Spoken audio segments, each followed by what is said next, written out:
여러분 안녕하세요. 장혜진입니다. 요즘 미국에서는 금리 인하 전망을 두고 공방전이 펼쳐지고 있습니다. 일단 지난해 연말 소비를 한번 살펴봤더니 소비가 다소 부진한 것으로 나타난 가운데 이제 오늘 밤 그리고 오는 13일에 발표될 주요 지표 발표에 주목을 하는 모습인데요. 저희는 한 발 더 빠르게 글로벌 라운드 테이블을 통해서 보다 자세한 시장 진단과 분석을 내려보도록 하겠습니다. 자, 오늘은 김현석 한국경제신문 뉴욕 특파원과 함께하도록 하겠습니다. 안녕하세요. 네, 반갑습니다. 안녕하세요. 네, 안녕하세요. 자, 이제 뉴욕은 시장이 좀 마무리가 됐습니다. 지금 저녁 시간이겠죠?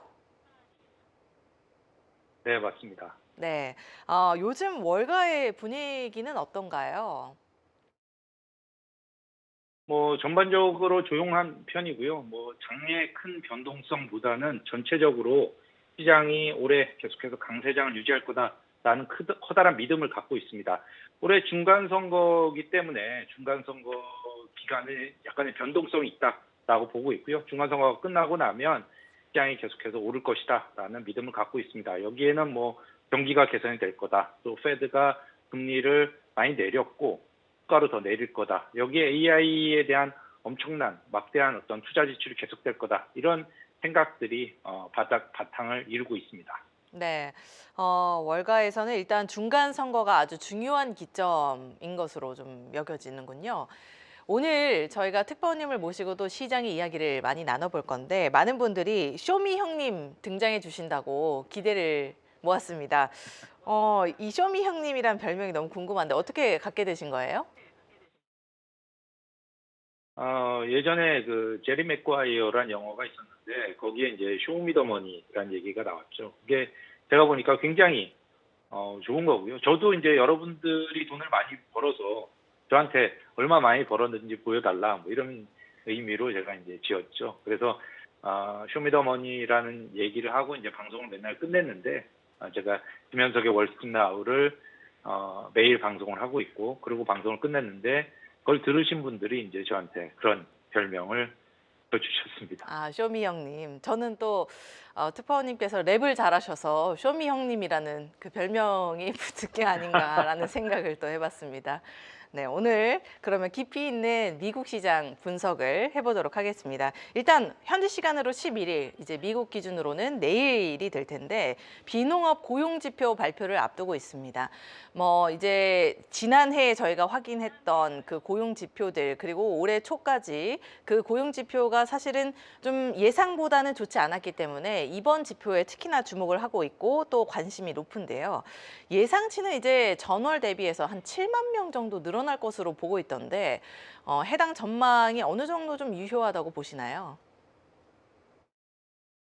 네, 전반적으로 우선 큰 추세를 말씀드리면 고용은 작년 여름에 좀 슬럼프를 지났고요. 그리고 가을, 겨울까지는 회복세를 보였습니다. 그래서 지난 1월에 연방공개시장위원회 FMC가 열렸었죠. 당시에 성명서에서 최근 몇 달 동안 고용 하방 위험이 증가했다. 이런 문구를 삭제를 했고요. 실업률이 안정화 조짐을 보이고 있다라고 밝혔었습니다.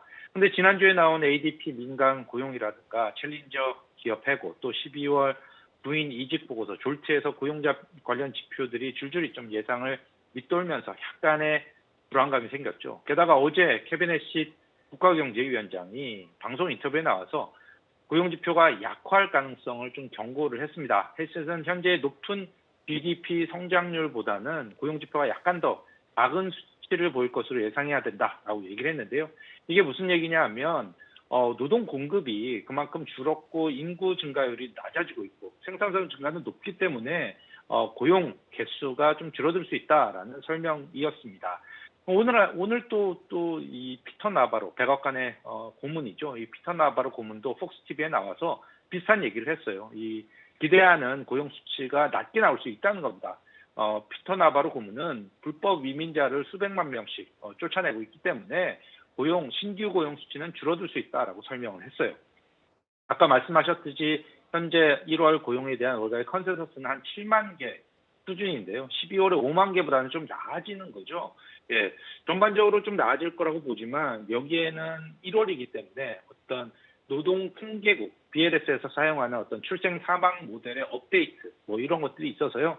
약간의 변화가 있을 것으로 보고 있습니다. 그래서 월가는 전반적으로 한 3만 개에서 한 8만 개, 10만 개 정도까지의 어떤 고용 수치가 나온다면 시장에 큰 영향을 주지 않을 거다라고 기대를 하고 있고요. 또 그 중에 하나의 요인은 우선 페드가 6월까지는 금리를 현재 상태로 동결하지 않겠냐라는 기대가 높기 때문에 당장 지금 금리가 지금 나오는 교용 지표가 뭐 금리 인하와 어떤 금리 인상 뭐 이런 거에 대해서 영향을 줄 가능성이 조금 낮기 때문에 대략 좀 여유를 갖고 지켜보고 있는 상황이다라고 보시면 될 것 같습니다. 네. 그러면 시장이 좀 너무나 긴장을 하고 있는 그런 분위기보다는 이제 좀 차분하게 이번 고용 지표 발표를 기다려봐도 좋겠네요. 네. 네. 그러니까 아, 당장 뭐 내일 모레 어떤 FOMC가 열리고 그런 건 아니니까요. 네, 알겠습니다.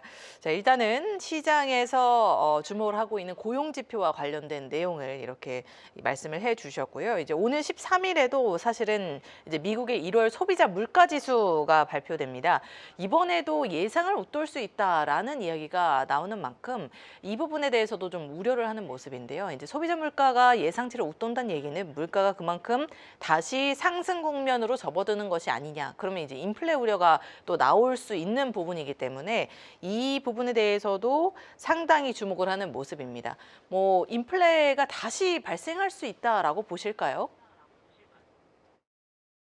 네, 월가 일부에서 1월에 약간 예상보다 높은 물가가 나오는 게 아니냐 이런 걱정을 좀 하고 있는데요. 이것은 기업들이 1월을 전후해서 가격을 올리는 경우가 많기 때문입니다. 지난해 관세가 크게 올랐는데 트럼프 대통령이 눈치를 보면서 올리지 못했던 상품 가격, 이거를 새해를 맞아서 어떤 새로운 제품이나 업그레이드 등을 통해서 틈타서 이 가격을 높이겠다. 뭐 이런 거죠.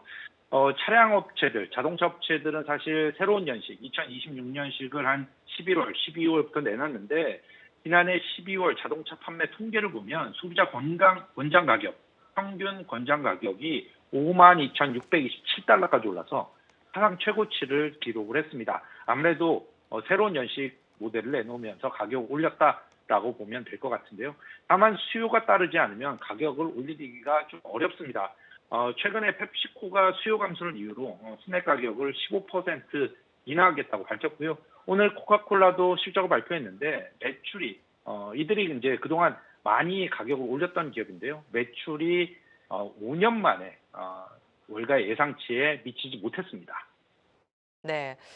일단은 뭐 1월에 물가가 조금 상대적으로 높게 나올 수 있는 배경에 대해서 설명을 해 주셨는데 그러면 만약에 이렇게 인플레, 뭐 물가 상승 압력이 좀처럼 나아질 기미를 보이지 않는다면 금리 인하에도 차후에 이제 영향을 미칠 수 있다고 생각합니다. 연준이 올해는 뭐 금리 인하 2차례 정도 할 것으로 좀 예상이 되는 상황인데 그러면 이제 이 시기도 밀리는 것이 아니냐라는 전망들이 제기가 되고 있어요.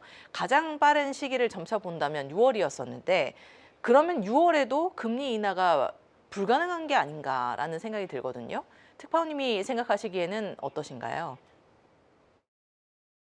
네, 인플레이션 수치를 전체적으로 따져보면요. 가장 큰 비중을 차지하는 게 주거비, 임대료입니다. 그런데 이 주거비 임대료가 지금 1년 이상 둔화 추세를 이어가고 있고요. 또 큰 비중을 차지하는 에너지 가격도 현재 안정세를 보이고 있기 때문에 물가는 안정 추세가 이어질 것이다. 이게 이제 대략적인 월가의 관측입니다. 이번 CPI도 근원 기준으로는 월간으로 0.3% 오르지만 전년 대비로는 2.5% 오를 것으로 예상이 되고 있는데 이거는 12월에 2.6%보다 더 낮아지는 것이죠. 월가의 금융사들은 대부분 이런 추세가 유지가 된다면 올해 말께에는 페드의 연 2% 목표에 물가가 근접할 것이다. 뭐 이렇게 관측을 하고 있습니다. 골드만삭스는 페드의 물가 벤치마크인 근원 개인 소비 지출 PC 물가 기준으로 오는 12월에 한 2.1% 정도까지 내려갈 것이다. 이렇게 예상을 합니다. 그렇기 때문에 하반기로 들어가면 인플레이션에 대한 부담이 줄어들면서 페드가 추가 인하를 할 수 있다. 이렇게 기대를 하고 있고요. 여기에는 베런 파월 의장이 밝혔듯이 아직도 기준금리가 중립보다는 살짝 높은 수준, 즉 경제 성장을 제약하는 수준이라는 점도 작용을 합니다. 다만 JP모건 같은 곳은 물가 부담으로 인해서 올해 금리 인하가 없을 것이다. 이렇게 보는 것들도 일부가 있습니다. 네.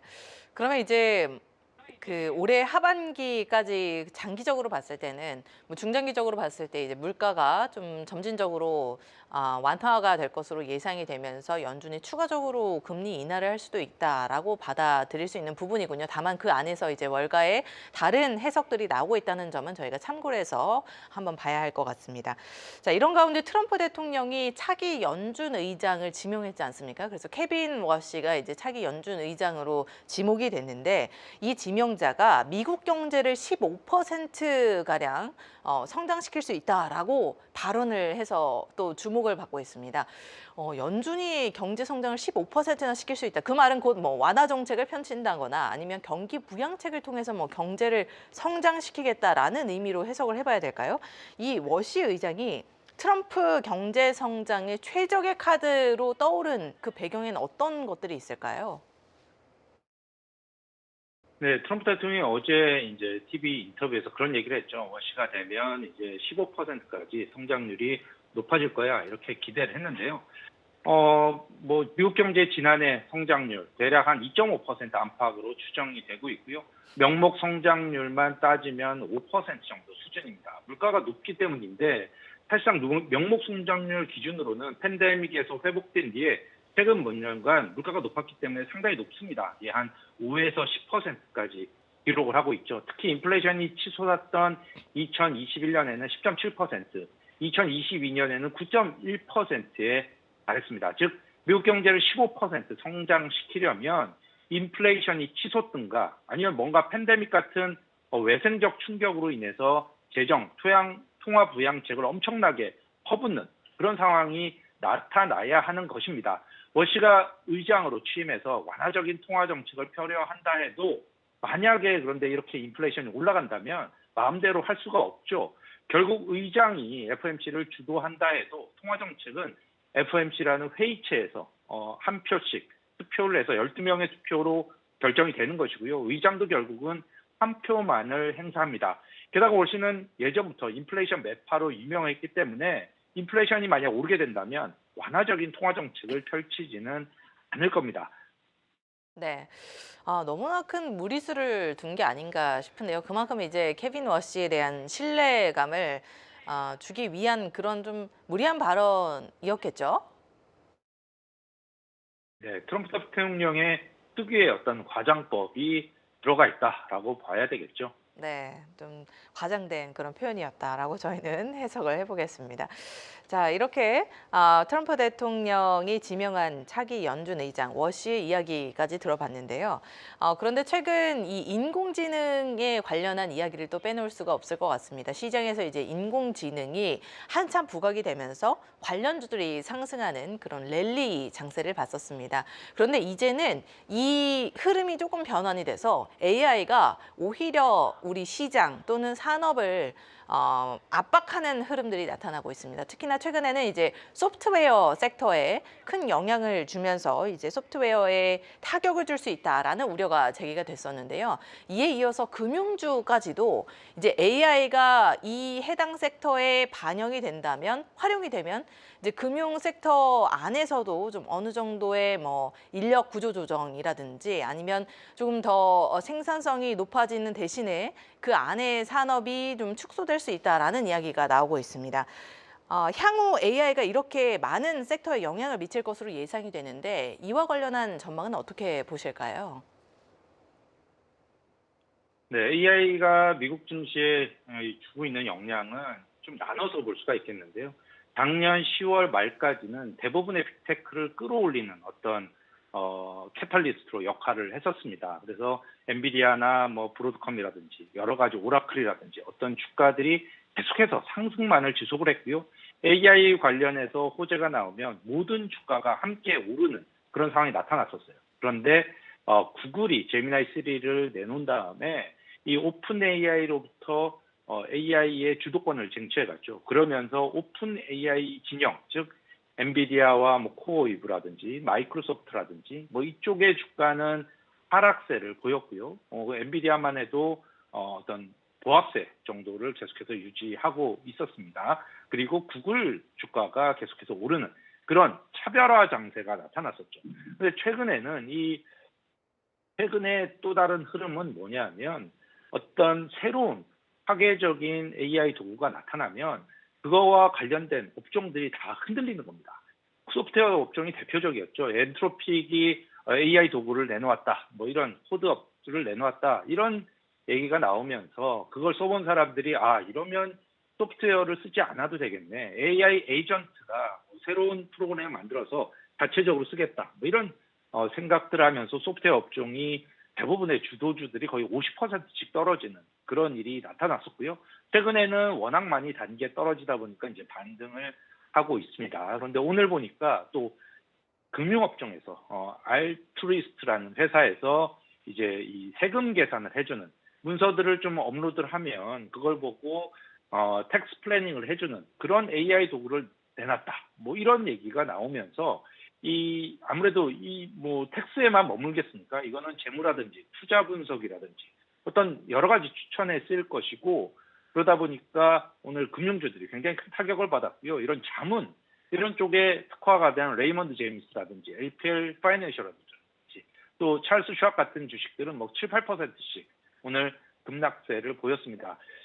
일부에서는 이런 AI로 인한 어떤 미국 증시의 부정적인 영향이 시작됐다라고 봅니다. 전반적으로 다 부정적이란 거죠. 바이탈 랄리지는 이런 AI로 인한 혼란 이런 것들이 전반적으로 시장 전체에 영향을 주면서 아무래도 지금은 부정적인 영향을 주고 있다라고 얘기합니다. 그래서 돈이 AI 쪽에서 기술주에서 빠져나가서 지금은 순환매 아무래도 소매주라든지 소재라든지 산업재라든지 그쪽으로 건너가는 흐름이 나타나고 있습니다. 네.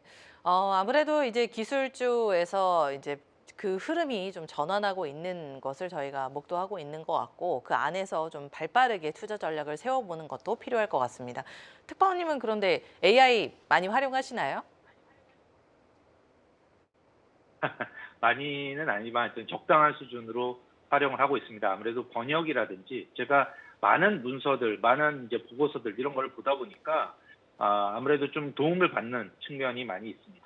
네, 맞습니다. 사실 뭐 일상생활에서 AI가 이제 빠져서는 안 될 필수적인 또 하나의 기술이 되었기 때문에 이와 함께 어떻게 이 산업과 기업들이 잘 또 상생해 나갈 수 있는 전략을 세우는 게 앞으로 중요한 과제가 될 것 같습니다. AI 관련 이야기 잘 들어봤고요. 이제 시장의 이야기 가운데 또 하나 빼놓을 수 없는 게 바로 금과 은인 것 같습니다. 원자재 시장이 연초에 상당히 뜨겁게 달렸습니다. 그런데 워시 트레이드로 인해서 그리고 그 이후에도 이제 일부 불안정한 흐름을 보이면서 급락하는 모습들이 나타났었는데요. 그런데 그 금값이 다시 온스당 5,000달러를 돌파했습니다.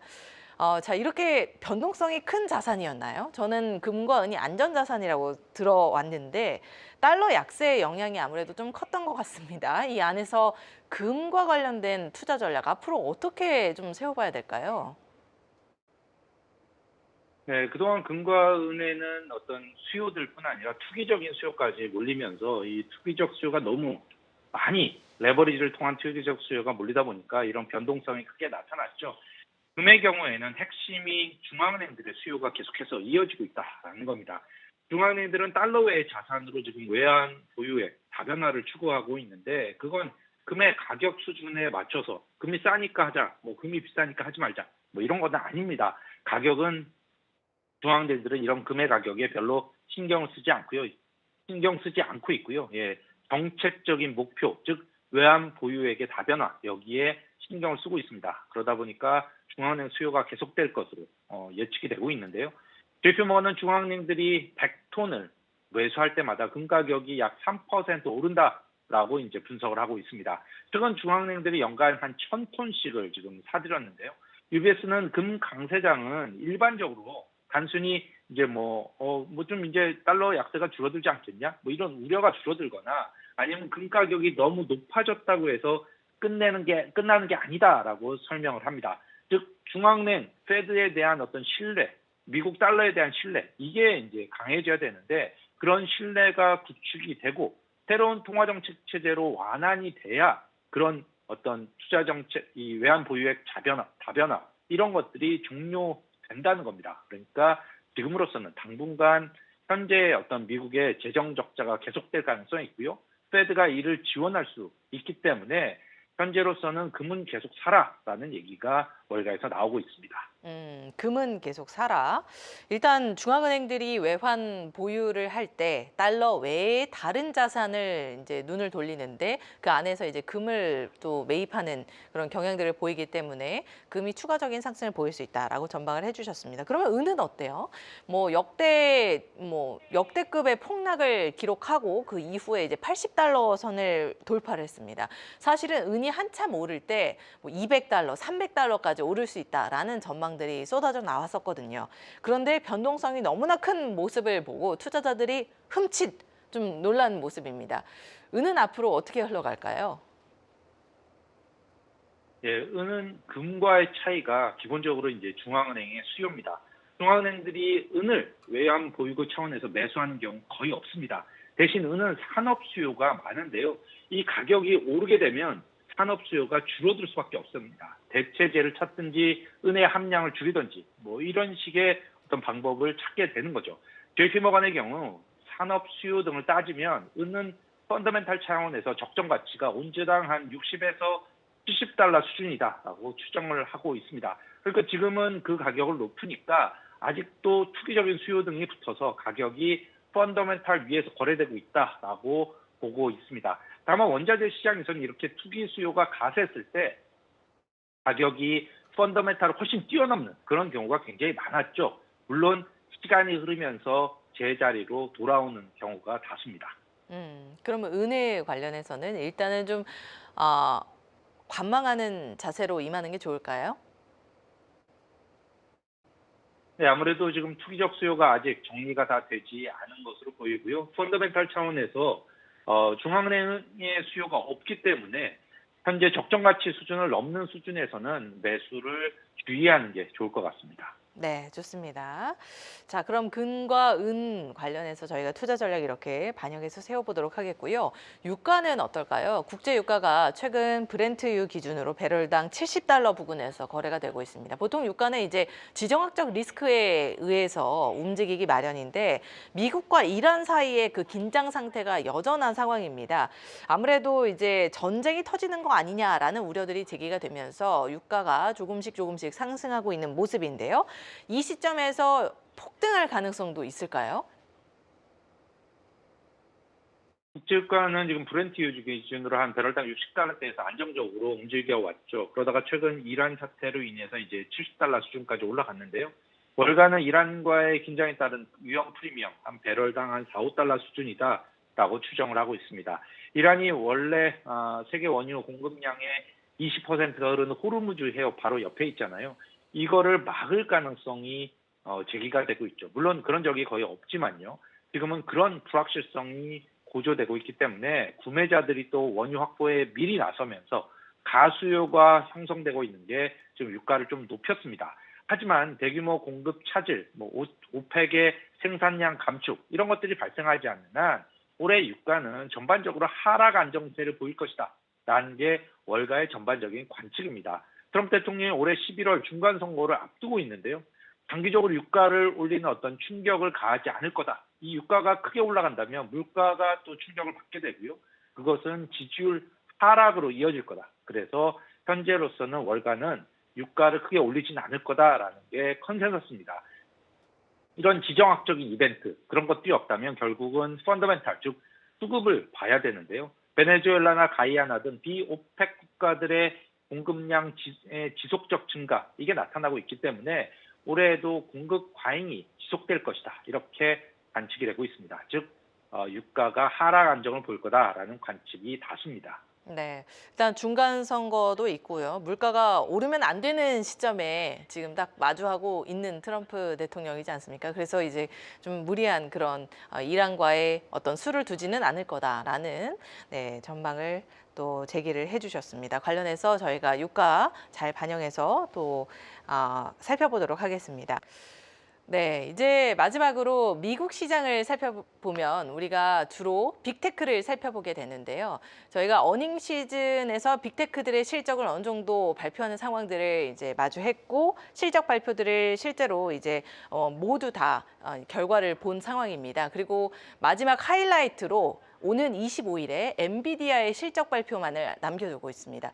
과연 이 엔비디아의 실적이 어느 정도의 시장에 영향을 줄 수 있을지 또 기대가 되는 부분이긴 한데 지금까지 4분기 이 어닝 시즌에서 어떤 성과들이 있었는지 그리고 그 결과를 어떻게 좀 평가해 보면 좋은지 말씀해 주시면 좋을 것 같은데요. 네, 이번 어닝 시즌은 역시 투자자들이 기대한 대로 괜찮은 어떤 실적들이 나오고 있습니다. 에버코어 ISI에 따르면 어제까지 S&P 500 기업 중에 307개사, 시가총액 기준으로 하면 71% 정도가 실적을 내놓았는데요. 매출 성장률이 9.3%고요. 순이익은 13.5% 증가해서 각각 월가의 컨센서스를 1.3%포인트와 7.6%포인트 웃돌았습니다. 이에 따라서 아직 실적을 발표하지 않은 기업들, 엔비디아가 대표적이겠죠. 그런 기업들의 추정치까지 더한 4분기 S&P 500 기업의 매출 성장률은 약 8.7%, 순이익은 12.9% 성장할 것으로 예상이 되고 있습니다. 이게 굉장히 높은 건데요. 월가는 이익이 원래 4분기에 한 자릿수 정도 늘어날 것으로 예상을 했었죠. 또 매출은 한 7% 정도 성장할 것으로 전망을 했었습니다. 이런 추세라면 올해 두 자릿수 이익 증가가 가능할 것으로 예측이 됩니다. 이게 올해 또 강세장이 지속될 거다. 이런 예상의 핵심적인 어떤 전제였죠. 문제는 워낙 주가가 올라가서 투자자들의 이런 수준의 괜찮은 어닝 서프라이즈에도 별로 감동하지 않고 있다라는 겁니다. 실적 발표 이후에 하루 동안의 평균 주가를 봤더니 0%를 기록을 했습니다. 괜찮은 실적 발표에도 주가가 별로 반응을 보이지 않은 거죠. 매출과 순이익 모두 예상치를 상회한 기업, 이것만 따져봤을 때 주가는 평균 0.8% 올랐는데요. 5년 평균 0.9%보다 낮습니다. 즉 어떤 좋은 실적에 대한 투자자들의 감동 수준이 좀 덜해졌다라는 얘기입니다. 네. 그동안 좋은 실적이 너무 많이 나왔어요. 그렇다 보니까 워낙 뭐 항상 1등, 100점만 맞아오는 그런 성적표에는 이제 좀 감흥이 떨어진 그런 모습들이 나타난 게 아닌가 하는 생각이 듭니다. 특파원님 오늘 시장 이야기 정말 잘 들어봤는데요. 조만간 한국에 방문하실 일정이 있으실까요? 올해 여름쯤 한번 들어갈 가능성이 있습니다. 예, 올 그때 가면 여름. 저희가 한경 약속을 한번 TV에 받아두려고요. 우리 반드시 특파원님 출연을 한국에 하겠습니다. 오시면 저희 스튜디오에 모시고 함께 방송을 꼭 해보고 싶습니다. 네, 저야 고맙죠. 네, 저는 특파원님께 그러면 쇼미 형님 사인도 받아두고 그날을 기약하면서 앞으로 또 미국 시장 저희 잘 살펴보도록 하겠습니다. 오늘 말씀 잘 들었습니다. 네, 고맙습니다. 네, 오늘은 미국 시장 이야기를 뉴욕에 계신 뉴욕 특파원 김현석 특파원과 함께 나눠봤습니다. 보다 자세한 시장 진단과 분석을 통해서 미국 시장 전략을 발빠르게 세워보셨으면 좋겠습니다.